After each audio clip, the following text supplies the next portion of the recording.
প্রকাশ করার মতো না, তাহলে তখন তো আমরাও তো দিতে পারতাম। তো ও জানতো যে গসা মাজা দিলে হয়তো উপরে উঠা যায়, এটাই, এবং ভালো ভালো খদ্দের পাওয়া যায়, ভালো ভালো, এইটাই।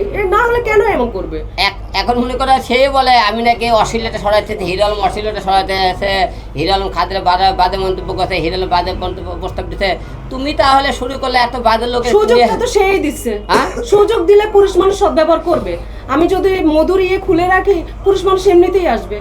চান্সটা আমি দিচ্ছি, আমি মেয়ে মানুষ, আমি তো খারাপ, আমি খারাপ আগে, আমি পরে আরেকজনকে খারাপ বলবো, আমি তো ঠিক নাই।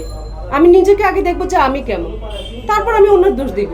এরপরেই আসছে পুরুষ মানুষের দোষ, কারণ সে তাকে আমরা হিরো আলমকে আমরা, আমি না ওই ভাইয়া সহ আমরা প্রচুর বুঝেছি কিনা বলেন যে ভাই আপনি একদিন খুব কট দিবে, আপনি ওই আসছে ভাইরাল হওয়ার ধান্দা, ও বসা দিচ্ছি, মানে ও জানে এখানে ঘষলেই ভাইরাল, এই জন্য এই সুযোগটা কাজে লাগাইছে।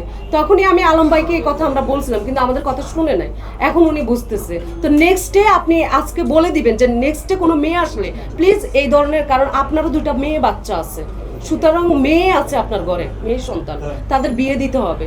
এগুলো এই অশ্লীলতা আসলে আমিও খুব, মানে আমিও এই যে কিছুদিন আমি কিন্তু আপনার এখানে আসতেছি না, আমিও খুব প্যাড আপ হয়ে গেছি সিরিয়াসলি, যে আমি আর আসলে আলম ভাইয়ের এখানে আমাকে ফোন দিতেছে অনেক ইয়ে থেকে, বাসা থেকে, ফ্যামিলি থেকে, যে আর মানে আলমের সাথে কোনো রকমের কোনো কাজের দরকার নেই।